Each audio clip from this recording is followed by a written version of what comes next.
High শিক্ষার্থী বন্ধুরা, কেমন আছো তোমরা? আশা করি সুস্থ আছো। এনটি বাংলার পক্ষ থেকে আমি নীতিশ চন্দ্র রায় সবাইকে জানাই আন্তরিক অভিনন্দন ও শুভেচ্ছা। আজ আমরা আলোচনা করব নবম দশম শ্রেণীর রসায়ন বিজ্ঞান বইয়ের থেকে নবম অধ্যায় অ্যাসিড ক্ষারক সমতা নিয়ে। তোমরা ইতিপূর্বে অ্যাসিড সম্পর্কে তোমাদের অনেক ধারণা আছে।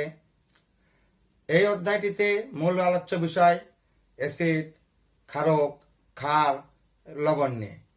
আজকে আমি শুধু তোমাদের অ্যাসিড সম্পর্কে জানাবো, অর্থাৎ অ্যাসিড কি, অ্যাসিড চেনার উপায়গুলি কি, অ্যাসিডের ধর্মসমূহ এবং অ্যাসিডের প্রকারভেদ সম্পর্কে তোমাদের সাথে আলোচনা করব।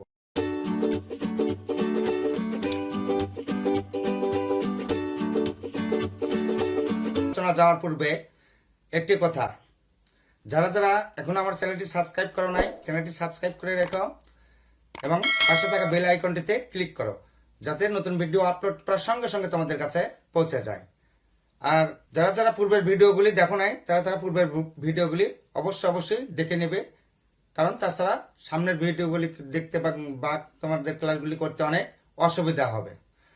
আর যদি এই অধ্যায় সম্পর্কে আরো অনেক তথ্য প্রয়োজন মনে করো, তাহলে ডিসক্রিপশন বক্স থেকে আমার ওয়েব পেজ ntbangla24.blogspot.com এই ঠিকানায় গিয়ে সেখানে পিডিএফ আকারে অনেক তথ্য দেওয়া আছে, তোমরা সংগ্রহ করে পড়ে নিতে পারো।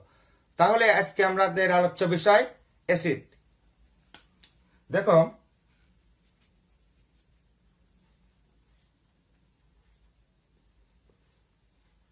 এই অ্যাসিড নিয়ে তোমাদের সাথে আমি আলোচনা করব। প্রথমে আমরা শিখব অ্যাসিড কি।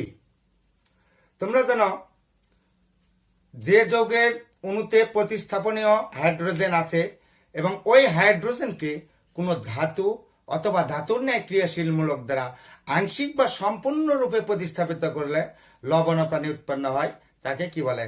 অ্যাসিড বলে। এটা অনেক পুরাতন সংজ্ঞা। আধুনিক সংজ্ঞায় বলা হচ্ছে যে সকল হাইড্রোজেন গঠিত যৌগ পানিতে বিয়োজিত হয়ে হাইড্রোজেন আয়ন দান করে এবং ক্ষারের সাথে বিক্রিয়া করে লবণ পানি উৎপন্ন করে, তাকে অ্যাসিড বলে। তার স্পষ্টই তোমরা বুঝতে পারতেছ যে হাইড্রোজেন গঠিত যৌগ হতে হবে এবং সেই যৌগটা কি করবে? পানিতে বিয়োজিত হয়ে হাইড্রোজেন আয়ন দান করবে আর কি করবে? ক্ষারের সাথে বিক্রিয়া করে লবণ পানি উৎপন্ন করবে, তাকে আমরা কি বলি? অ্যাসিড। তো অ্যাসিডের উদাহরণ তোমরা অনেক অ্যাসিডই জানো, যেমন sulphuric acid, H2SO4, hydrochloric acid যেটা HCl নামে পরিচিত। আবার কিছু এগুলি অজৈব অ্যাসিড। তোমরা জানো অ্যাসিডের প্রকারভেদে জৈব অ্যাসিড এবং অজৈব অ্যাসিড আছে। তো এখানে এগুলি অজৈব অ্যাসিড। আর জৈব অ্যাসিডের আমি একটা উদাহরণ দেখাই, HCOOH। দেখো আরেকটি CH3COOH।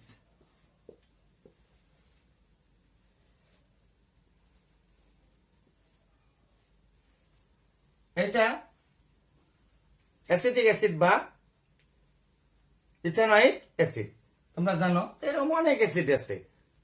এখন অ্যাসিডের এই উদাহরণের ক্ষেত্রে তোমরা অনেক সময় একটা বিব্রত বোধ করো। লিখতে বললে যদি বলি যে 10টি অ্যাসিডের নাম ও সংকেত লিখো, তোমরা অনেক হিমশিম খেয়ে যাও যে কিভাবে লিখবো এত অ্যাসিডের নাম, অনেক টেনশনে পড়ে যাও। দেখো, আমি একটি পদ্ধতি দেখাচ্ছি যেখানে তোমাদের অতি তাড়াতাড়ি তোমরা লিখতে পারবে। কি বললাম? যে তোমাদের অ্যাসিডের নাম সংখ্যা লিখতে বললে অনেক সময় তোমরা ভয় খেয়ে যাও। দেখো, আমার ক্লাসের সঙ্গে থাকো, তোমরা একটি কেন অনেক অ্যাসিডের নাম তোমরা অনায়াসে লিখে দেখতে পারবে। আমি তার কিছুটা এক্সাম্পল দেখাচ্ছি, দেখো, তাহলে তোমরা বুঝতে পারবে। তোমরা প্রথমে কয়েকটি ঋণাত্মক মূলকের নাম লেখো, হতে পারে সেটা মৌল বা যৌগমূলক। তাহলে তোমাদের জানা আছে ক্লোরিন একটি ঋণাত্মক মূলক, সালফেট,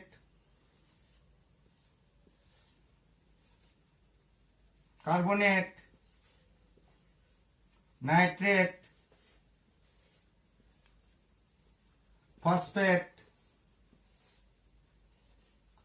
তোমরা মনে করেন যে একটা মৌল লিখলাম, আর মৌল কই, আয়োডিন দি,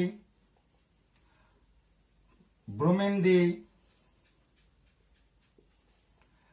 এই যে কয়েকটি লিখলাম আমি, তোমরা বুঝতে পারলে ঋণাত্মকমূলক লিখলাম।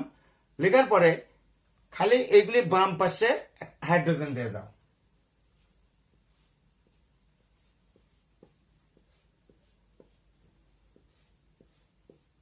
দেখো কি করতেছি আমি, সবগুলোরই বাম পাশে হাইড্রোজেন দিয়ে যাচ্ছি। ইচ্ছা করলে তোমরা আরো দিতে পারো, ফ্লোরিন দিতে পারো। তো এরকম ঋণাত্মকমূলক দিলে অনেক লিখতে পারবে তোমরা। আমি আগে কয়েকটাই দেখাচ্ছি। এখন কি করো, শুধু যোজনীটা মিল করো। যে HCl, এক ক্লোরিনের যোজনী 1, এটারও 1। সালফেটের যোজনী, এই সালফেটের যোজনী কত আছে, 2, সেই 2টা এখানে দাও। কার্বনেটের যোজনী 2 দাও। নাইট্রেটের যোজনী 1 দেওয়ার দরকার নেই। ফসফেটের যোজনী 3, সেই 3 এখানে তোমরা দিয়ে দাও। আয়োডিন 1, ব্রোমিন 1, এটারও 1, হাইড্রোজেনের 1 দেওয়ার দরকার নাই। ক্লোরিন, হাইড্রোজেন, ব্যাস। দেখো এখন কত অনায়াসে কতগুলো অ্যাসিড একসঙ্গে পেলে। এই যে অ্যাসিডের নাম লেখার ক্ষেত্রে তোমাদের ভয়টা আশা করি দূর হয়েছে। দেখো hydrochloric acid, sulphuric acid, carbonic acid, nitric acid, phosphoric acid, hydroiodic acid, hydrobromic acid, hydrofluoric acid. এই যে তোমরা অ্যাসিডগুলোর নাম লেখা শিখলে, তাহলে কত অনায়াসে দেখো শিখতে পারলে।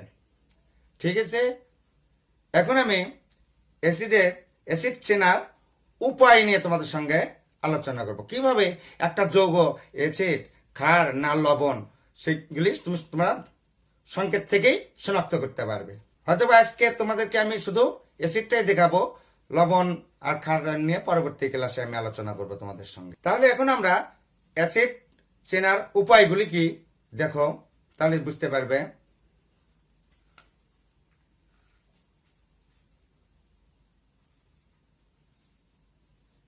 Acid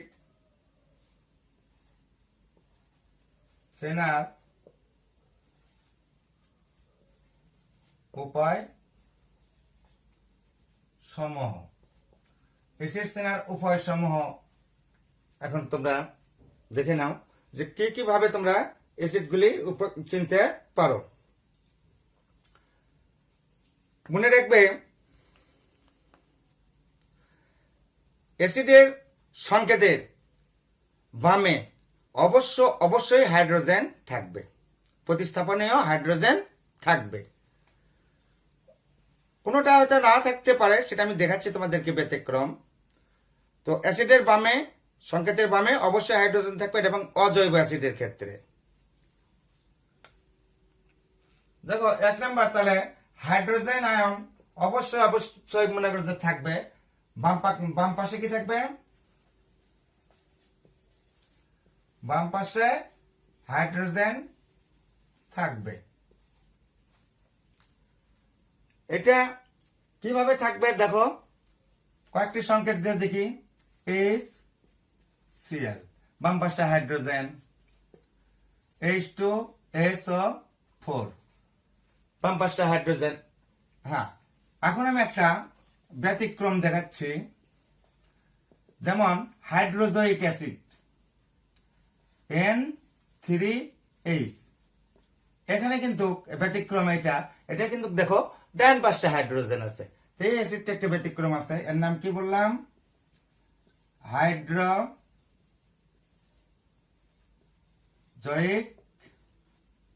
acid. মনে রাখো হাইড্রোজয়িক অ্যাসিড। এই হাইড্রোজয়িক অ্যাসিডে আরেকটি তথ্য লুকায়িত আছে। সুযোগ যখন এসেছে আমি একটু তোমাদের সাথে বিশ্লেষণটা করেই দিই। দেখো অনেক সময় প্রশ্ন করা হয় যে হাইড্রোজয়িক অ্যাসিডে নাইট্রোজেনের ব্যবহৃত যোজনী কত, তখন অনেকে 3 দেয়। দেখো এখানে হাইড্রোজেনের যোজনী 1, কিন্তু কি এখানে 3 আসলো, মিলে না দেখো কোনো দিক থেকে হিসাব। আসলে গাঠনিক সংকেতটা এরকম যে এন এন এন এই হাইড্রোজেন, তাহলে এই এনটা থাকে 3 বন্ধন দ্বারা এখানে, আর এটা 2 বন্ধন। দেখো তাহলে এই নাইট্রোজেনের কিন্তু বন্ধন শক্তি 3, এখানে এর শক্তি কত দেওয়া আছে 5, এটা আছে 3, তাহলে নাইট্রোজেনের ব্যবহৃত যোজনী কত হলো এখানে 3 আর 5, এই উত্তরটা আমাদের আসে। তাহলে তোমরা একটা নতুন তথ্য শিখে গেলে। ওকে, তাহলে 1 নম্বর আমাদের কি বাম পাশে হাইড্রোজেন থাকবে, ব্যতিক্রম হাইড্রোজেনিক অ্যাসিড। 2 নম্বরে দেখো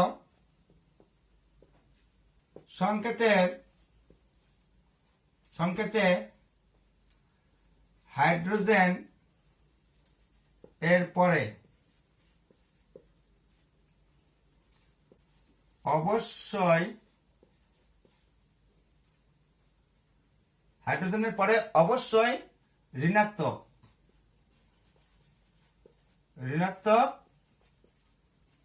মূলক বা যৌগমূলক, ঋণাত্মক মূলক বা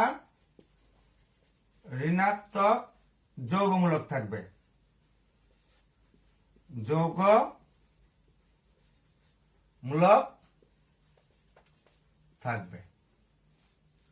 ঠিক আছে, দেখো উদাহরণের মাধ্যমে আমি ব্যাখ্যাটা দিই। এখানেও কিন্তু একটু ব্যতিক্রম আছে। ব্যতিক্রমটা হচ্ছে কি, যে ব্যতিক্রম ও অথবা এই ও এইচ ব্যতীত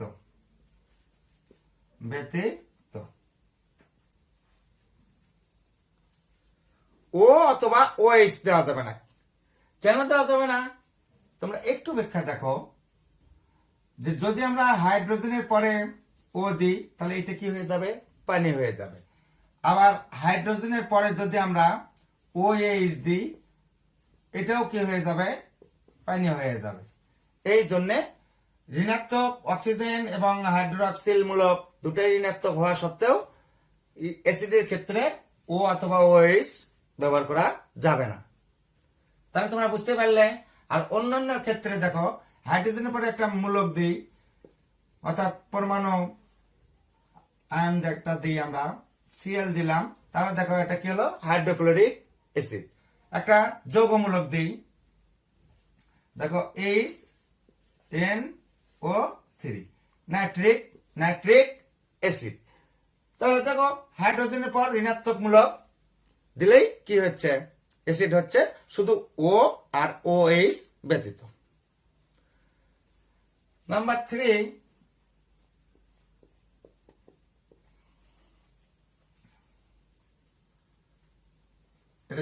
এইগুলি কিন্তু গেল অজৈব অ্যাসিডের ক্ষেত্রে। এবার জৈব অ্যাসিডের ক্ষেত্রে, জৈব অ্যাসিডের ক্ষেত্রে অবশ্যই COOH এত মূলক থাকবে। অর্থাৎ জৈব অ্যাসিডের ক্ষেত্রে কার্বক্সিল মূলক অবশ্যই থাকবে। এটা ফ্যাটি অ্যাসিড বা জৈব অ্যাসিডের মূলক, এই মূলকটা অবশ্যই থাকবে। যেমন আমরা যদি লিখি মিথেনয়িক অ্যাসিড, যেটাকে ফর্মিক অ্যাসিড বলা হয়, COOH দেখো আছে, তার সঙ্গে আমাদের কি হচ্ছে এইচ, এটা হচ্ছে মিথানয়িক অ্যাসিড।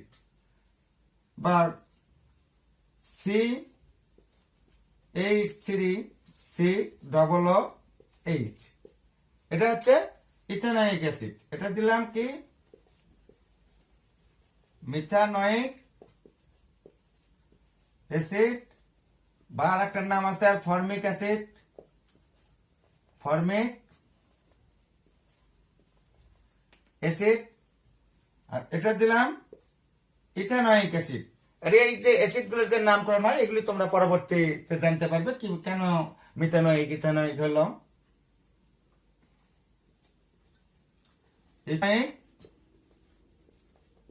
অ্যাসিড, বা একে বলা হয় অ্যাসিটিক অ্যাসিড। অ্যাসিটিক অ্যাসিড এইটারই যদি 5.5 থেকে 10 পর্যন্ত হয়, অর্থাৎ অনেক বই 6 থেকে 10 পর্যন্ত বলা হচ্ছে, অত পার্সেন্ট যদি থাকে কোনো পানিতে, যদি অর্থাৎ লঘু যদি হয়, লঘু করা হয়, তাহলে সেটাকে বলা হচ্ছে ভিনেগার, ভিনেগার বা সিরকা। সিরকা। তাহলে তোমরা বুঝতে পারলে অ্যাসিড চেনাটা কত সহজ। যে আমাদের অ্যাসিডে যদি জৈব অ্যাসিড হয় তাহলে C+H অর্থাৎ কার্বক্সিল মূলকটা অবশ্যই থাকবে। আর যদি অজৈব অ্যাসিড হয় তাহলে বামে হাইড্রোজেন থাকবে এবং ডানে ঋণাত্মক মূলক থাকবে, ও আর OH ব্যতীত। ঠিক আছে, তোমরা জিনিসটা বুঝতে পারলে। এখন কেন চেনার উপায়টা আমাদের আগে দরকার, তোমরা বিপদে পড়ে যাও যে এরকম ভাবে আমরা লিখলাম সোডিয়াম OH, যেখানে তো হাইড্রোজেন বিদ্যমান, আবার সোডিয়াম HSO4 লিখলাম, সোডিয়াম CO3, তারপর Na2SO4, আবার দিলাম H2CO3। যদি বলি যে এর ভিতর কোনটা কোনটা অ্যাসিড, কোনটা কোনটা লবণ, কোনটা কোনটা ক্ষার, তাহলে তোমরা কিন্তু একটু হেজিটেশনেই পড়বে।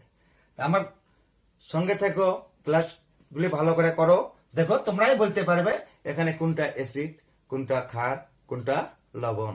অটোমেটিকলি তোমরা এর ভিতরতে বুঝতে পারতেছো যে কোনটা অ্যাসিড। এখানে একটা অ্যাসিড আছে, আজকে আমি সমাধান দেব না, আমি ভিডিও শেষে তোমাদেরকে সমাধান দেব।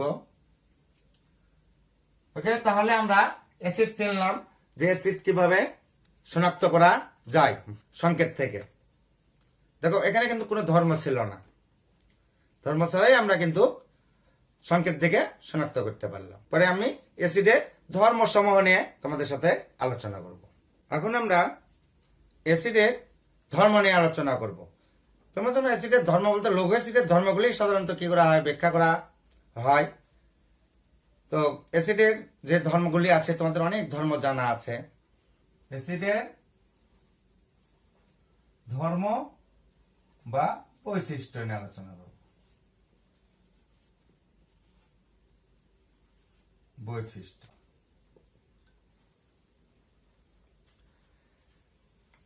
অ্যাসিড টক স্বাদযুক্ত, তোমাদের জানা আছে। কি বললাম? টক স্বাদ যুক্ত। অ্যাসিডের স্বাদটা কেমন হয়? টক হয়, তাই না? এটা তোমাদের একটা জানা আছে। তাহলে 1 নাম্বার গেল টক স্বাদ যুক্ত।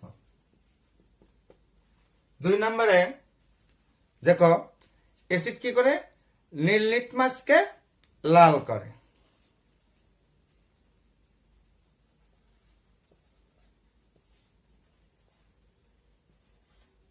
লিটমাস কে লাল করে। মানে যদি আমরা অ্যাসিডের জলীয় দ্রবণ নিই, অ্যাসিড প্লাস নীল লিটমাস, লিটমাস লাল লিটমাসে পরিণত হবে।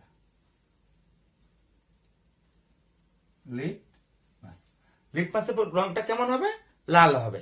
তাহলে বুঝতে পারতেছ যে এই বৈশিষ্ট্যগুলো তোমাদের যদি জানা আছে আগের থেকেই। এবার 3 নাম্বার দেখো,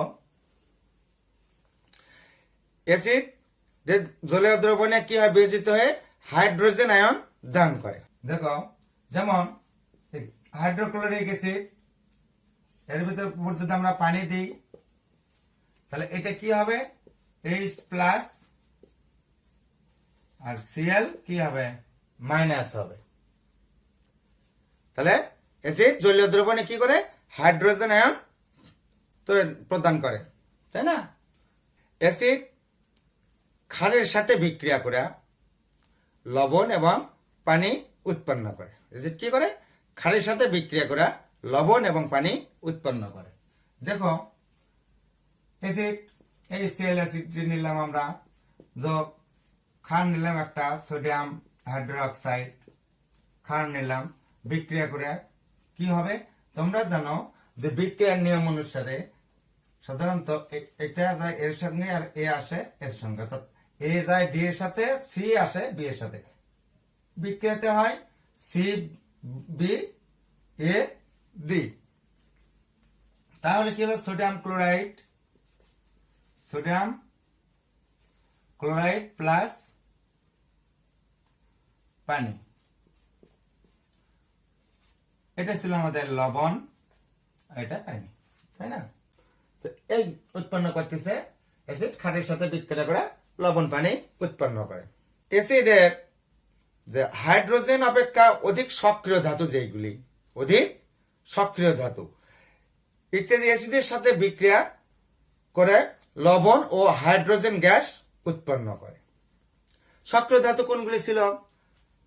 তোমাদের যদি সক্রিয়তার সিরিজ যদি জানা থাকে, একটা থিওরি ছিল, কে নাকে ম্যাকগাইভার এলে যেন ফিরে পাবে, হাই কুলাঙ্গার হাবলাস পিটাবে আমায়। তাহলে কে নাকে সক্রিয় ধাতু পটাশিয়াম, সোডিয়াম, কে না কে ছিল ক্যালসিয়াম ছিল, কে না কে ম্যাকগাইভার এলে পর্যন্ত, এই পর্যন্ত অ্যালুমিনিয়াম পর্যন্ত বেশি অধিক সক্রিয় ছিল। এই অধিক সক্রিয় ধাতু আরো এগুলি আরো আছে, মধ্যম সক্রিয় আছে অ্যাসিডের উপর, অর্থাৎ হাইড্রোজেনের উপর ছিল, যেমন জিঙ্ক আছে, স্টেননাম আছে, অর্থাৎ টিন, আয়রন আছে, এগুলি সবই হাইড্রোজেনের উপর অবস্থিত। কেনাকে ম্যাকগাইভার এলে যেন সোনা ফিরে পাবে, হাই কুলাঙ্গার হাই, এই যে হাইড্রোজেন অনেক দূরে আছে কপারের উপরে। তো এই সক্রিয়তা সৃষ্টি তোমরা মনে রাখো। আর যারা হয়তো এখনো পড়ো নাই, দেখো নাই, তারা আমার যে দশম অধ্যায়ের যে ভিডিওটা আছে ওখান থেকে দেখে নিও। তাহলে এই সক্রিয় ধাতুর সময়ের সাথে বিক্রিয়া করে কি করে? হাইড্রোজেন গ্যাস উৎপন্ন করে। এই বিক্রিয়াগুলো আমি এখানে দেখাচ্ছি না, কারণ লঘু অ্যাসিডের ধর্ম নিয়ে যখন আমি ব্যাখ্যা করবো তখন সবগুলি তোমাদেরকে ইকুয়েশন সহ দেখাই দেব। অ্যাসিড, কার্বনিক অ্যাসিড যেহেতু দুর্বল অ্যাসিড, তো এই অ্যাসিডের সাথে যদি শক্তিশালী অ্যাসিড যদি বিক্রিয়া করে, তাহলে কার্বনেট লবণের সাথে বিক্রিয়া করে কি করে? কার্বন ডাই অক্সাইড গ্যাস উৎপন্ন করে। আবার যদি এটা ফেরিক সালফাইডের সাথে যদি বিক্রিয়া করে H2S গ্যাস কি করে? উৎপন্ন করে। তো এই ধর্মগুলা সম্পর্কে তোমরা ধারণা পেলে যে অ্যাসিড কি, অ্যাসিডের ধর্মটা কি, বুঝলে? এখন আমি একটা অ্যাসিডের নাম বলবো, সেই অ্যাসিড তোমাকে বোঝাতে হবে এটা অ্যাসিড কিনা। যৌক্তিক প্রমাণ দাও যে H2SO4 একটি অ্যাসিড। এটা কি করবে? যৌক্তিক প্রমাণ দাও। তোমার উত্তরের সাথে এটার যৌক্তিক প্রমাণ দাও যে এটা একটা অ্যাসিড। হাইড্রোজেন সালফেট এটা একটা কি? অ্যাসিড। দাও তো দেখি প্রমাণ, মিলাও। দেখো এইটা যে একটা অ্যাসিড, সংকেত থেকে আমরা বুঝতে পারতেছি বাম পাশে হাইড্রোজেন আছে এবং ডান পাশে ঋণাত্মক মূলক আছে, দুটো বৈশিষ্ট্য ঢুকে গেল। এটার সাধারণত কি? টক। এটা ক্ষারের সাথে বিক্রিয়া করে লবণ পানি উৎপন্ন করে। তোমরা দেখাই দিতে পারো যে সালফিউরিক অ্যাসিড এইটা ক্ষারের সাথে বিক্রিয়া করে লবণ পানি উৎপন্ন করে। সোডিয়াম হাইড্রোক্সাইড দিলাম, বিক্রিয়া করে লবণ, এটার সাথে এটা গেলো এটার সাথে, তাই না? তাহলে কি হলো? Sodium sulphate. সোডিয়াম সালফেটের যোজনী 2 এর জন্য 2 দিলাম, SO4 এর যোজনীটা 2 ছিল। হয়তো বা 2 তোমাদের জানা, হয়তো অনেকে জানে না আসলে 2টা আসছে কি করে। দেখো সালফারের সর্বোচ্চ যোজনী 6 আর অক্সিজেনের যোজনী আমাদের আছে 2, কিন্তু এখানে আছে কত? 4টা। তাহলে 4 দুগুণ 8, এই বাদ দিলে -2, এই কিন্তু সালফেটের যোজনী -2 হয়। এটা একটা যৌগমূলক। প্লাস কি উৎপন্ন করবে? পানি, H2O। এইভাবে দেখো লবণ এবং কি পানি তৈরি করে। আবার যদি অ্যাসিডের সাথে শক্তিশালী যে ধাতুর, যেটা আমি এখানে তোমাদের কথা বললাম যে বিক্রিয়া করে কি করে হাইড্রোজেন গ্যাস উৎপন্ন করে, এখানে যদি আমরা এই হাইড্রোজেন সালফেটের সাথে যদি আমরা জিঙ্ক বিক্রিয়া করতাম, যে এই যে জিঙ্কটা ছিল আমাদের, এই জিঙ্কটা যদি বিক্রিয়া করতাম, যেহেতু সুযোগ আসবে সুযোগ দেখা দিচ্ছি, জিঙ্ক বিক্রিয়া করে কি উৎপন্ন করত? তখন জিঙ্ক সালফেট প্লাস এই যে হাইড্রোজেন গ্যাসটা, এখানে দেখো একসাথে যাওয়ার জায়গা নাই, এরা চলে আসলো, তাহলে হাইড্রোজেন গ্যাস উৎপন্ন করত। এটা কিন্তু এইভাবে কোয়েশ্চেন গুলা হয়। আমার মনে হয় তোমরা বুঝতে পারতেছ। আবার আরো যুক্তি দেখাও যে এটার জলবনে যদি আমরা নীল লিটমাস দিই, তাহলে কি হবে? সেটা রং পরিবর্তন হয়ে লাল হবে। হ্যাঁ, বুঝতে পেরেছ? তাহলে এটা যে একটা অ্যাসিড, এটা কিন্তু আমরা বুঝতে পারলাম। আবার এই অ্যাসিডটা যদি ধাতব কার্বনেটের সাথে যদি বিক্রিয়া করে, তাহলে কার্বন ডাই অক্সাইড গ্যাস কি করবে? তৈরি করবে। তাহলে দেখো যে এইটা সোডিয়াম কার্বনেটের সাথে বিক্রিয়া করলাম, সোডিয়াম কার্বনেট CO3 একটু দিলাম, প্লাস H2SO4। এই ইকুয়েশনটাতে কি হচ্ছে দেখো, তাহলে আমাদের সোডিয়াম সালফেটটা প্রথমে উৎপন্ন হচ্ছে, সোডিয়াম সালফেট প্লাস দেখো H2SO3, যেটা এখানে কিন্তু থাকতেছে দেখো যে H2CO3।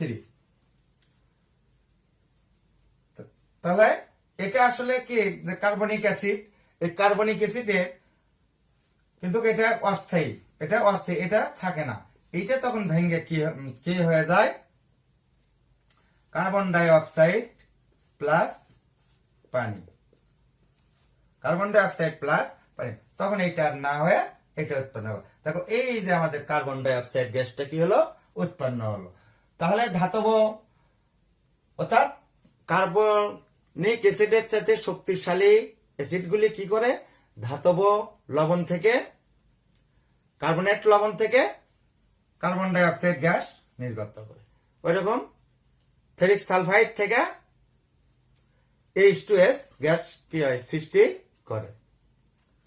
আমরা মোটামুটি তাহলে এটার যে বৈশিষ্ট্যগুলি, অ্যাসিডের যে বৈশিষ্ট্য, তার সঙ্গে কিন্তু মিলে গেল।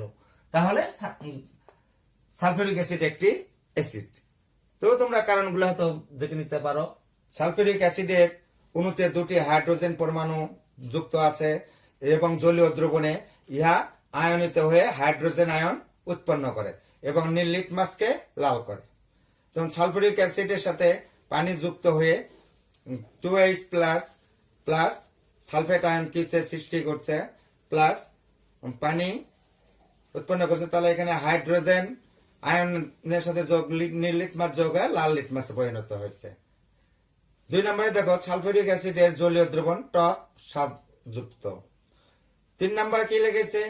সালফিউরিক অ্যাসিড ক্ষারকের সঙ্গে বিক্রিয়ায় লবণ ও পানি উৎপন্ন করে, যেমন সোডিয়াম হাইড্রোক্সাইড নামক ক্ষারক এর সঙ্গে বিক্রিয়ায় লবণ ও পানি উৎপন্ন করে।